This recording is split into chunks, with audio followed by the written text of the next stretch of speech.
Wintour wakata yimya sawila RTB télévision zugu yambra miso fa santa ton connaîton sembe Burkina Faso la zamazem sel posila ne windiga el kibaya zura de la auto ministère la ninga sengeta le brala nustu mayele talla seka nebtum nontase ya sina yelen zinengese na kina buto tolbam sens nandike na yelen ti sekla ninga gouverneur santare netum no son sob menga tenanzi ni septembre cuboboa ton pam sigilogo soma edna otibasu winigila metu ONG yuro sombon ti pesa palika bangre la yambu totolon tas ko mi bisembe arrondissement pila yiba wokodro ya sana yelen sonba top 101 serner santal sozu samporle bipton dip wala tik tip nyakadbantas ramba ti sapeur pompier ramba na ya watin lenam sambi sir kindat kibaya workshop pour wam sanda yela ya sina yelen serale sek la ningation somanzinda bobo tenga pour septembre ki uswate gouvernement ne tum no la nis bason sob menga suka la ministère la ninga sengeta lebrayele la nostuma amarne wala ministère la ninga sengeta courant yel ton tenga pour pass ministère la ninga sengeta wala sanma tum no ya optal seka pour obzininge sa bamsan sarli na man bumla ninga son ton roman bumla ninga la blazininge se wala ministère la ninga sengeta le bras son ton tumbumla ninga li yumda itumnata senzin bene ye Issa Kafando Nepal Sano la pam sera le bras min hetop nan compte 20 nam et kelra Aruna Kabore no ton sertaba yan nan jehe no ton zan ni dikiriwa e to honta e to ro manana wana yan lan kelra ton na man présentation mo manora a wusro la ton ro manare ti asoma tiende membe bene nan kitim manare parce que ya yumda katon ton to blik fa to ro manana yumde la pero membe bene la katon tume la nan ji wa saban faru no jehe na mana wana ton tume ya manje wala obeti société bon ça ton par marché public ramba fandi ko la ko zugu ton par pila nuwa ton wa mi ke ton wa mara ti handi ko zugu pistan la ni la mpama donc ya bumbe no wan lore hay no ton ndam mara bumbe ni ni c'est vrai zugu ya manje wala tera nan Burkina Faso to be go ne mo roti han waranda bum fa bi mo ron da ton tenga tera ya bumunta milliard kobisi la ton moto rindora te bon rombe be ne ha ne formation ramba ha ne nya ne blazina ton ko yinga to kengon to va ton ko sa refa zinde be ne ha ne bondo monsin wede sire te nanki timbe nzimbe wala be de karito mbe zinse fama don son ngame formation ramba chambre de commerce me yiki ame ti jeune dama wusro pas formation mais l'entreprise montre mais ti formation wambe be ne fa vraiment ton pas mais la le manati ne fara ton pak société wa yela fa yiri le pas mais kenge El kienda plateau central la solma poga province yuri akuruego bose mikamenti sibra sen kiura sampiga la ni wan son lore ar croix rouge zen kabna ran kenga bene anti vigil sulli sanantum bamburinga sulla poga neba son ta pigin bebene ya hanna yelan son nebla nisba nuk son patato porin la nebla nisba sanna wan tar zulis buto tore atum kanga ya sanna yelenti nisar ya lo antoron pa mo orme kuruego province poga itumata sinzin bena contre la Venam, Daouda Ouattara, Pierre Ouedraogo. Croix-Rouge Touma, Kouroué province à Sol, Pora, Jules Singa, Toum de Real Same. Yasina Yelen Lebron, Soul Pal, Nampam Pale, Nimban Zer Toum Yinga, Croix-Rouge Toum de Tikri, Labzinek Soul Pal. Bangetia Croix-Rouge à Tao Damba, Zenkamna Toran Kasseto, Nessoul les Zinegri. Tonson Wakawa, et Nanson Croix-Rouge Kouroué. Te alibi aziguma te Croix Rouge be province dama pisnas la nous fa pour la tum dame la kawa Croix Rouge da kilme en kil renti monsieur le maire était à nina ni baba yi Croix Rouge président la ni baba Kairu nay la ni jeta meti Croix Rouge busewa apaken sumaye renti te tonwa Sula ya ne pila na sambia point tuum ni sambeneba o to on gestnim ban zoer tuumde zules bu to sinten wa kep solo moi tia ba lab nan tere nambu de son wenge ani kula sa wada wala sula tawar saba o woni gamti hakika sula nan to me en son Kouroué province ni kiem nan nafame ponye nan nafame kam nan nafame yida paba nan nafame anti yida kombisa zamso point yo kolga wenge lafio wenge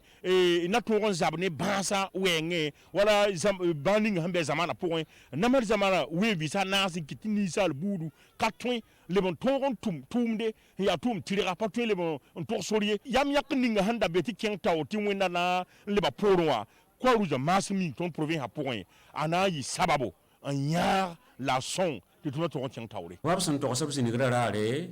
panam lab kobye ya tum lab koba rendi ya nimba zoere son tab tel taba sababram sunten wa keb solomwa adam bi sa songre adam bi sa faare sur le tum na bon il s'engage wala wa arana ba wenge na pa mazam zo ne kombisa ne para kenre ne nim kenre bon il s'ale ben gese wala sara hani bi ni wa sabeda haya ti jaka luila ti rot luila wala bon yelle man ti bugum ken un sam wa tengla haya bon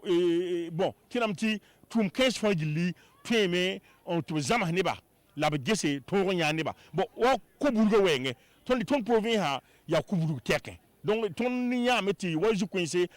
obten nya ga ton nimbuida kora rusula abe andune fa gil capitaine spoussin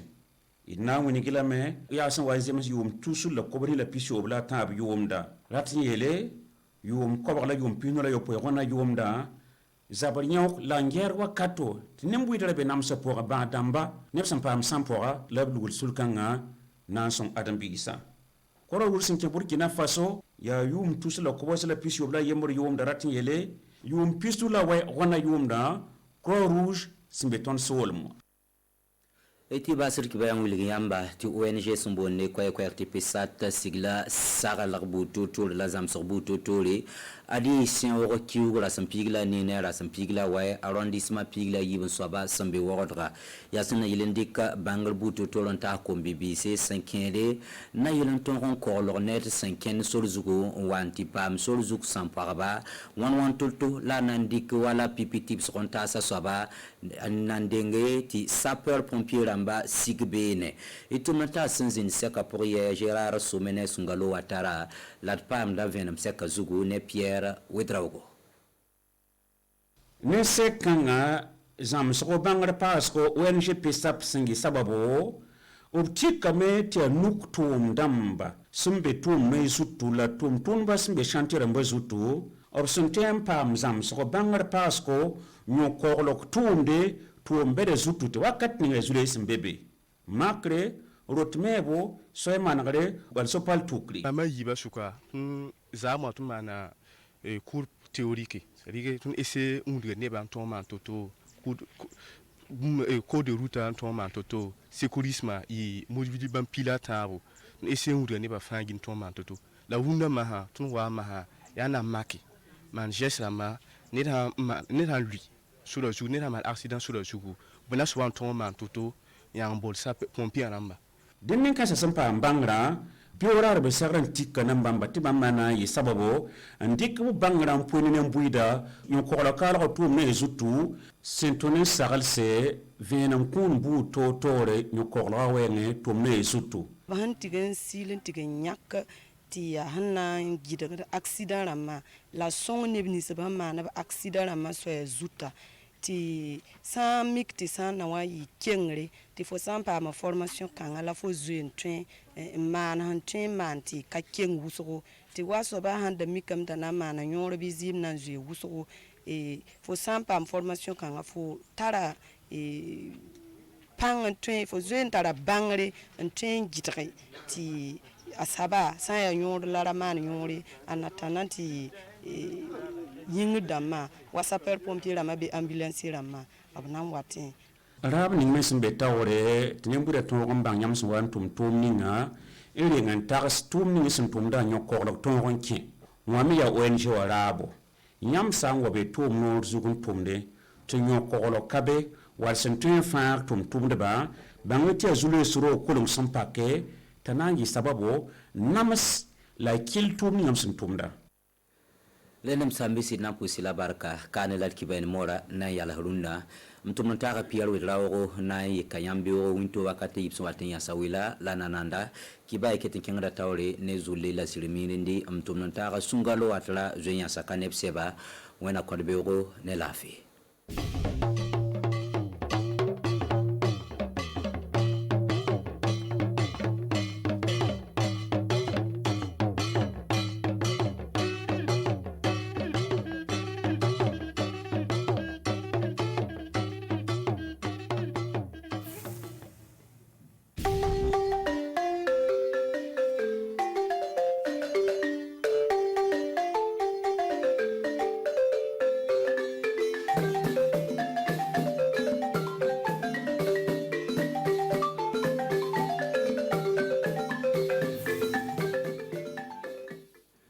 balma Burkina Faso television kan ba amu yanta rusuna ana yorjana anga klife foliba o klinge be internet do mimbe na anga sma wuli kalo kle mugama sanwafla ani mugam konna anga bika kuna folit kuma ba fleni kanya sinkata do ko amma wakati mna miye kanya sinkata anga demako fonfe kata muso mo be barake jokulu konna ministre misigino kata anga kala so misani balku kala nyata ko kuna aletu dedugo marala atara ka bulma faradi miye kere ma muso ka kere ma jokulu binani ma misigino fleni mun mara konna kaseka flaw soko blastra chugomine mi amanya na fana ay dumu tera dumu di mu kalandunu me de kono ka sabe ka kasara ay boyan la soma fana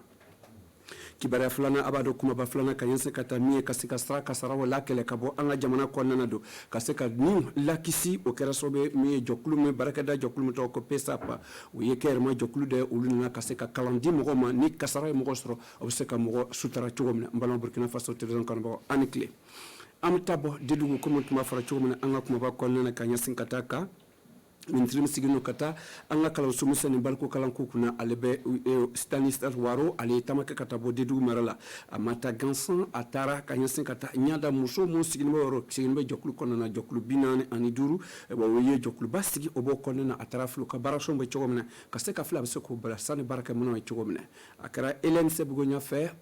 olianga chide o sigino be RTB de dugula ne le kresobe kaseko laben kadam ankolaje muso olu sigini filɛ nin ye jɔkulu misɛnw ani jɔkulubaw kɔnɔna na min kɛ yɛrɛma jɔkulu ye o kɛ yɛrɛma min ye muso ka kɛ yɛrɛma jɔkulu ye don o kɛlen bɛ ka se ka sigi jɔkulubaw lo kɔnɔna na ka ɲɛsin ka taa min ye muso ka yiriwaliko kunna ka taa adamadenya ani jigisɛmɛko kunna bokolidenmu kɔnɔna na ka ɲɛsin ka to baaraseni kan don minisiri min sigini nɔ ka taa kalanso misɛnw ani balokokala ɲɛtagako kunna don ale ye tamakɛ ka taa o sɛbɛn dɔw ma sɛbɛn ni jango o ka se ka sigi jɔkulu sabu muso ka jɔkulu 40 o ka se ka sigi jɔkuluba kelen kɔnɔna na min u bɛ se ka baara kɛ gɛya kɔnɔna na o y'a yira k'a fɔ ko ni muso labɛnna ka ban don ko lulo labɛnna ka ban sabu ni wari donna muso bolo a nafa bɛ se somɔgɔw ma kosɛbɛ a bɛ se ka yiriwa ka ɲɛ muso y'a yira k'a fɔ ko olu nisɔndiyala kosɛbɛ ka se ka ministre Waro ka se ka a waleɲuman don a ka kɛ wale fɛ o yɛrɛ k'a fɔ ko baarakɛminɛn mun dir'o ma a bɛna kɛ se ka dɔ fara olu ka yiriwaliko kan nin bɔ ministre Waro ka bolomafara dilen kɔ ka ban don o kɛlen bɛ ka se ka fili o bɛ se k'o dɛmɛ cogo min na min ye jipɔnpe mansinw ani muso baarakɛminɛn wɛrɛ o bɛna se ka d'o ma o ka se ka yiriwali don o ka baara yiriwaliko kunna buhulumun mara la ka se ka ɲɛtaga di muso ka baara se ma Tananga tibare albele amta comment fara chogomanga kuma ba kona l'ONG PESAP utidore o yebarakada jokulu fole ni sigara kanyasin kata adama denka ni lakisiko fonfela la na aganama ulu se kana jona ka se ka miesra kasaraw ye ani barakada babaw bongo kan obse ka maw sutra chogomna kanyasin katoka o ye kalandi kamlenu ma kanyasin kata tlefla kalan kuna chera ka ban e wa kuna wulu mo boroko usfleni kanyasin kata miye ambalmanche e wa ambalja jira sommet ani nere ti kili ulontola ni misro kanadama anga sekolaje l'ONG international PESAP oti dorwereo o ye baraka da jokule min sigini no dunia fantana na bere o sigini filene en fait Burkina Faso ka nyasin kata mi adamadenya ka ni lakisi ko fanfela la ama wele ko security ka se ka nyataka di lakanda ani sra kasara ko fanfela la ani baraka do mo be bendi ko konna ka se ko o lakanda nyuma alan soro kata security sadi ka mo ibse ka mo kisi choko mi minu accident sera fe ou bien chantier ra minu bo fenge mandimini sɔrɔ voilà cogo min na an bɛ se k'olu kisi voilà o ni k'o dɛmɛ ani sira boli cogo min ka sira sécurité routière quoi voilà ka boli sira kan i kana mɔgɔ kɔɲɛ ou bien ka mɔgɔ ladilikan di mɔgɔw ma cogo min an ka se ka boli an kana tiɲɛni kɛ. nin kalan nin bɔ ni ka se nin kalansoba ni fɛn do tile fila kɔnɔna na o ye ka se ka lɔnniya di mun bɛ baara kɛ siradababa ninnu kɔnɔna na ani baarakɛdababa ninnu na ka se ka o lakanda ni kasaraw kana se k'o sɔrɔ o ka baarakɛda boloko kɔnɔna na ani kasara sɔrɔla o bɛ se k'o lakisi cogo di. sisan an ye formation min sɔrɔ a ka ca ala fɛ n'an fana ye ko dɔ ye genre accident n'a ɲɔgɔnna ole k'an ka dogo ka filɛ ou bien ka photo ta ka bila réseau kan ka boli an bɛ se ka gɛrɛ k'a filɛ an fana se ko damayira ye min an ye min kalan k'o kɛ voilà pour que au moins sapeur pompier u bɛna na wagati min ka na tigi sɔrɔ nin na a fana lafiyani bɛ dɔɔnin quoi mɔgɔ caman sera ka to ka nin fɛngɛ formation fasugu nin suivi an b'a ye ko non hakiliw bɛna to ka yɛlɛ ka fara accident mana nɔgɔya et puis voilà ko caman bɛ taa ɲɛfɛ. UNDP SAP olu ka baarasen fɔlɔ jɔnjɔn ye min ye don o ye ka ɲɛsin ka taa sira kasara ko o bɛ se k'o ɲɛkɔrɔ tigɛ cogo di ka se ka mɔgɔw ni lakisi cogo di olu ka niyɔrɔta ye min ye ka se ka cogo dɔ kabilenninw na ka ɲɛsin ka taa min ye adamadenya ani ni kɔrɔsiliko fanfɛla la ani ka se ka ni sabati. nin dabɔra ka se ka filɛ o ka se ka welelikan bɔ ka di fasodenw bɛɛ lajɛlen ma don ani jamakulu bɛɛ o ka se k'o nin don janw ka se ka lakana siri u bɛ se k'u yɛrɛ tanga cogo min na kasaraw ma n'a nana. an bɛ taa n'an ka kibaruya ye alibela an bɛ taa sisan ka taa bɔ buse o tɛ dɔwɛrɛ a b'a dɔn ko croix rouge o ye duniya fantan ka jɛkulu min sigilen don ni kasaraw sigira an ka jamana kɔnɔ ani duniya fantan min baro u bɛ se ka maaw sutara cogo min na o ka jɛkulu min sigilen bɛ an ka jamana kɔnɔ kabini san 1961 olu taara ka se ka t'u ka cidenw sigi buse min ye kuruwego mara kɔnɔ u bɛ se ka kɔrɔsili kɛ cogo min na ka ɲɛtaga don o la ka ɲɛsin ka t'o kan ka se ka faamuyali kɛ dɔ dawuda watara ani pierre wederago olu ci an ka cidenw olu tɔgɔ la buse nka ndelo kɛra sababu ye ka se k'o labɛn ka d'a ma an k'u lajɛ. kuruwego mara ka bɔ buse kɔnɔna na don olu y'o ka cidenw mun sigilen don ka ɲɛsin ka taa croix-rouge ka baarasen kɔnɔna na kuruwego mara la o sigira ka ban o maa 14 olu sira dira olu ma olu bɛna se ka kɔrɔsili dɔ ka ɲɛsin ka taa adamadenya sabatili ko kun na min y'a ka kɛnɛya ko a ka adamadenya sigida ko a ka lakanda ko nin bɛɛ ye ka se ka bɔ croix-rouge fɛ o ka se ka kɛ o ka cidenw ye.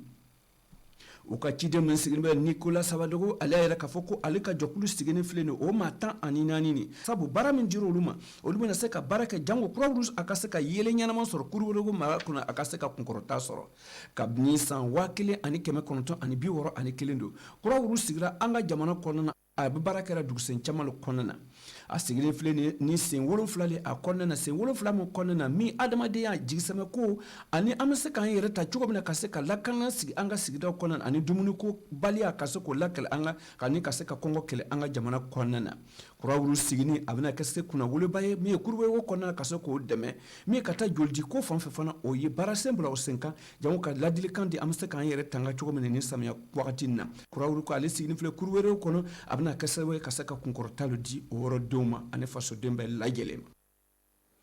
an bɛ taa an ka kunɛ cɛ ka taa bɔ min ye kalansoba dayɛlɛla an fɛ ɲinan kabini salo nka ka sababuya kɛ coronavirus kɛlɛ sababuya de bana kɛ sababuya mɔmɔw olu balo o ka se k'u ka kalan kunɛ cɛ lɔgɔkun tɛmɛni olu y'u ka kalan kunɛ cɛ o kɛra sababu ye ka se ka kalanden lɔnnikɛla 760 ka se ka lɔnniya d'u ma ka taa tile kuran yeli baarako fanfɛla la ani mun ye kalanden baba 3 olu y'u ka sɛbɛn sɔrɔ k'a yira k'a fɔ k'u tilara u ka kalan na u bɛ se ka baara kɛ ka ɲɛsin ka taa min ci baara kɛ k'o fɔ an ye ka se ka faamuyali kɛ don ne yɛrɛ ci dɔ tɔgɔ la ni ayiwa adama jiti o ka seere filini ne y'o labɛn fana k'o d'a ma an k'o lajɛ. coronavirus kɛra sababu ye ka se ka na ni degeba ye an ka kalanso kɔnɔna na an fɛ burkina faso nka o ma se ka institut international Ben Gurion o ye kalansoba ye min sigini filɛ nin an fɛ burkina faso ka se ka lɔnniya di ka taa sɛnɛbolo bɛgɛnbalo ani kɔmɔko yiriwaliko fana an fɛ faso kɔnɔna na olu y'o ka san kalan 7 kunna cɛ ka ban nga o kɛra sababu ye maa caman bɔra o ye lɔnniya sɔrɔ o sen fɛ ka ɲɛsin ka taa o fanfɛla la o ka lɔnniya ye min ye kalanso bɛ se ka yiriwa cogo min na ka se ka degun bɛɛ ka se ka kunkɔrɔta sɔrɔ a kan. o burukina an y'a ye o ye dumunikunya ka gɛlɛn donc pour que dumunikunya ka nɔgɔya il faut que mɔgɔw ka kalan kɛ an ka fɛɛrɛ dɔ ta min bɛ se ka kɛ sababu ye duguden bɛ kalan ɲuman sɔrɔ voilà donc kalan nana kɛ sababu ye sisan ka hakili yɛlɛma puis ka sɛnɛkɛcogo yɛlɛma mɔgɔw la pour que développement bɛ na voilà et dumunikunya bɛ na nɔgɔya voilà parce que dugu tɛ se ka développer tant que kalanden ma kalan ɲuman sɔrɔ. Ni kalanso ɲɛmɔgɔba ye don a y'a yira k'a fɔ ko ale ka kalanso dayɛlɛni o ye ka se ka ɲɛtaga dɔ di lɔnniya ani miiriya ɲɛnamaw ma ani ka se ka bololabaara kalanni ka se ka ɲɛtaga dɔ ma an fɛ faso kɔnɔna na. volet dɔ bɛ min ye sɛnɛkɛ sira ye u b'a wele agriculture, volet dɔ bɛ min ye élevage ka bɛgɛn balo, volet dɔ bɛ min ye u b'a wele électricité ale ye courant sira ye min bɛna former yan yɔrɔ o bɛ bɔ en tant que technicien et des spécialistes ala mɔgɔ min le u bɛ se ka a lɔn sɛnɛ ka kan ka kɛ cogo min na pour que a ka ɲa. Min ye kalanden 760 olu ye lɔnniya sɔrɔ ka ɲɛsin ka taa tile kuran baarako ko fanfɛla la ani kalandenba 3 olu ye lɔnniya sɔrɔ ka ɲɛsin ka taa bɛgɛnbalo ko kɔmɔko ani sɛnɛkɛbolo kunna an fɛ faso kɔnɔna na. Olu nataw la o b'u laban ni ɲini ka se ka ɲɛtaga dɔ ka ɲɛsin ka taa banaku siya ɲɛnama sɛnɛkɛko fanfɛla la o sababuya kosɔn kamalenin 1000 o labɛnna a ka baarasɛnbɛliya ye min ye min ka gɛlɛ ka kɛ ayiwa olu ka se k'o kɛ u ka lɔnniya kɔnɔna na ka bɔ ka kalanso ba la. Malama Burkina Faso tourism kalbaga amna nga bika kunnafoni kuna cɛante nala ye sini rana maaw sɔrɔ sɔgɔmada fɛ fofo kɔnɔna nga tile fɛ ni wagati kelen na a kana taa an ka baara bɛ tagamana ale bɛ Umaru Tambura ale bɛ na aw sɔrɔ sisan ayiwa ni kunnafoni wɛrɛ fila kana an ni tile.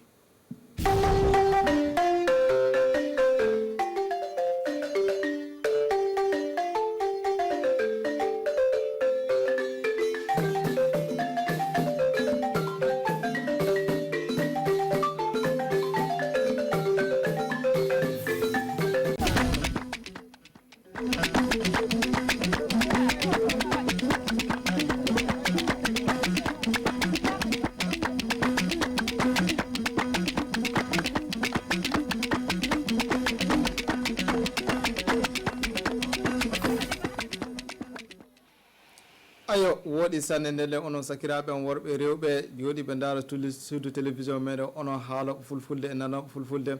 kori on ñalle e jaam ndelle suudu baba min gari hokkude on kibaruji ko woni e ley leydi meɗen ɗo en ndelle ina toɓɓe ɗene arande majjum fof keɓon famde ɗum woni joni o ka waldere parti politique heyre kamduya funti ndelle suudu baba keɓon famde fa hande ɗum wono rewɓe tawaɓe ɗum wono joni o ka dedugum e fa hande guere ɗum wono joni o ka kiɓɓeje dedugu fo ɓe keeɓi moƴƴereji e fa hande jungo batta laamu kinniɗo jandeji sukaɓe lekkol e garan kantiɗen ɗo en fa hande keɓon famde askurun kamɗe e golleji muɗum tawama ɗum wono joni o ka bobo julos toon en fa filo fa hande safari ni wattade golleji muɗum ɗoy jaaha yesso ndelle suudu baba assalamu aleykum moɗo ndelle eɗen puɗɗira ɗo en kibaruji meɗen nde keɓon famde ɗum wono joni o ka waldere partiji politique heyre funti ley APMP toon nde waldere politique nde wiyatake no AVP ndelle kayro gollal mayre dey filade fa hande ƴettude ɗum wono candidature Roch Marc Christian Kabore fa heɓa ɗum wono woteji hitande 2020 warode ɗum wono ley lebbi garoji ɗi ayo ndelle keɓon famde kamɓe ɗum wono waldere parti politique nde ina hawrodori partiji politique ko watta hono sappo ni ɗum fo tawaɗi ley joni o ka partiji politique joguiɗi laamu hande ɗi ndelle asere faltine nde iɓe gaɗi kawri ɗon en fa hande ɗum wono hokkoɓe kibaruji iɓe kolla ɗo en fa hande ɗum wono ko laati golleji mabɓe Hajja Umu Diallo ina hokka en firtogol nattodirgol ɗi partiji yo dabare fa Roch Marc Christian Kabore heɓa laamu gadin e woteji garoji gatteɗi lewru sappo e goho ɓurɗo hitande ndu gonɗen ndu l'alliance vision pour la paix ɗum yo faransire warano wi'ude kawrital jiiɗe e banggal jaam yo parti kawritiɗo sukaɓe suɗɗuɓe joguiɓe ande fa balla Roch Marc Christian Kabore heɓa laamu e woteji garoji ɗi. Nous voulons reconnaître en ce grand homme quelqu'un qui a fondé yeeso hokkoɓe kibaruji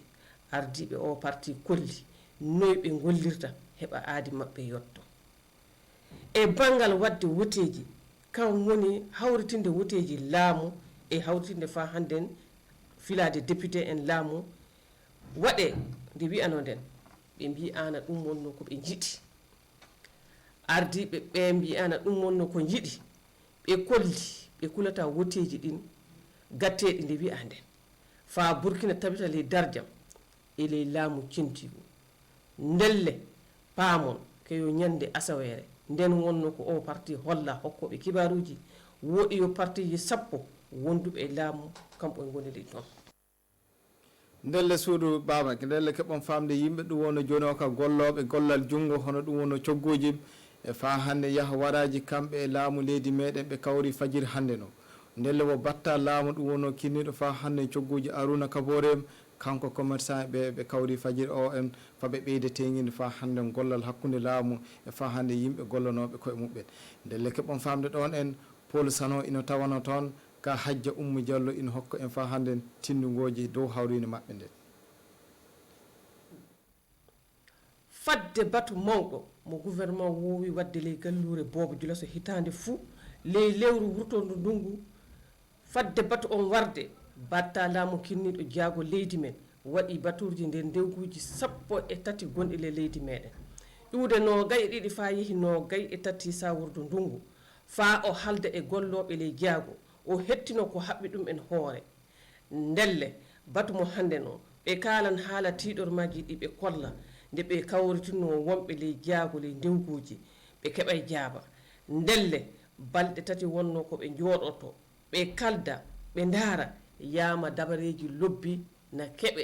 fadde ɗum wonno batu mawɗo Allah kam woni mawɗo gatteɗo ley gallure Bobo fadde on batu warde ndelle suudu baba waldeji rewɓe fa hannde groupement ji rewɓe ko tawa ɗum wonno joni o ka ndewgu dedugu toon en ɓe keeɓi hawrino ɗum wonno hecci kenga ndeɗen batta laamu kinniɗo fa hannde jandeji sukaɓe l'école biyeteɗo Stanislas Waru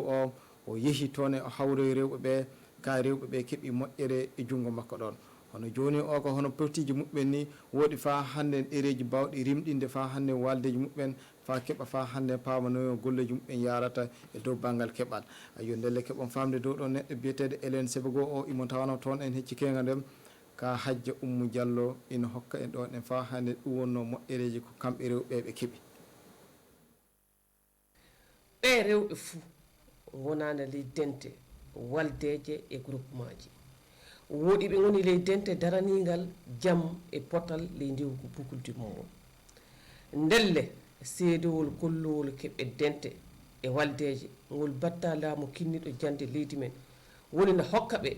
warana wi'ude keɗe waldeje 4 ina mbawi gollude no saria yamiri. La femme n'est pas dépensière. Debbo sankititta ceede nde heɓi ceede fuu miijata ko nakkureji gina ɗum woni miilo am ni gulliranmi silamɗo yiɗi jaɓi ɓe rewɓe jetti walliɓe mu'en sababu ittani ɗum en gi'al e teppere saabe ngal balla on a reçu des matériels en même temps des récépissés min keɓi guineji kaɓitirɗi ko batta laamu Waru hokkimen ndelle ko wana seedowol ngol ɓe kokkama machinaji puufuji ndiyam e tawti fa hande guineji rewɓe tonji 40 nguure ile tonji 40 ɗin tonji 10 yo sukaɓe firruɓe wonɓe ley degugu kam on jii ndelle sakiraɓe en kattira ɗo en kibaruji meɗen ɗi haalde haala ɗum wonno askurun ndelle e dow gollal muɗum filanade fa hande jaam gonda lobbal e jafamayel hakkude ɓiɓɓe leydi Burkina Faso fof ndelle oɗo service e dow hoore mum ɓe iɓe tawano ɗum wonno Bobo Djiloso toon en faɓe ɓeyde fa hande filade ɗoyta mayel ɗum wonno joni o ka hooreɓe laamu fina tawa laamu tubalngal ndelle keɓon famde ɗum wonno Bobo Djiloso toon en e dow yahwara mabɓe on ɓe kawri toon en fa hande no amiru boboɓe o ndelle ɗon du fa hande Hajja Oumou Diallo ina holla en fa hande ɗume saabide ɓe jeeyi toon no watta fa jaam tabita potal heɓe dental biyetegal ashkurun na ngaaro ɗowtiru laamiɓe finata ley hen ngal dental batidi e laamiɗo fina tawa mo Bobo e dow bangal fa hannden noyi watta fa jaam e potal warta nder leydi meɗen ko wana ɗum ɓe kaali haala ɗum wonno woteji fa waɗe dow jaam e laaɓa. Nous sommes venus ce matin aussi. min garana fa min kalda e makko min kollitamo ɗume wonno gollal amin e wawtu mo gonɗen jonin o komin anni wadde fa hande ley balɗe garoje ley ɗon laamiɗo fina tawa wi'ana ko ɓe gaɗi ɗum ne hegiti sanne woɗi yettiɓe fawana heese e ley fa hannden kam du wattan baka muɗum e dowtirɗe ɓe Par rapport aux élections apaisées, habare woteji laamiɗo fina tawa bobo haali haala covid-19 o haali haala piyanɗe o wi ɗi tiɗormaji ɗi fuu imo ƴama fa hande hono yimɓe ardiɓe ɗum wonno politique fantoɓe mo noy wono no ɓe ƴeftirta ndelle fadde maɓɓe yaade boobo dental askoni yehino to laamiɗo fina tawa mo wagadugu mo waygiya mo tenkodugo e tawte fa hande mo gawa ayo ndelle suudu baba ɗo wonno to kibaruji meɗe ɗi kaaɗi hannde o en si Allah jaaɓi jango nden emi garan fa hannde hokkude on kibaruji humputinto on fa hannde kibaruji koɗe e leydi meɗen ndelle suudu baba ɗo wonno to kibaruji meɗe ɗi kaaɗi fofo moɗon ñallen e jaam Allah renɗen reena koreji meɗe reena leydi meɗen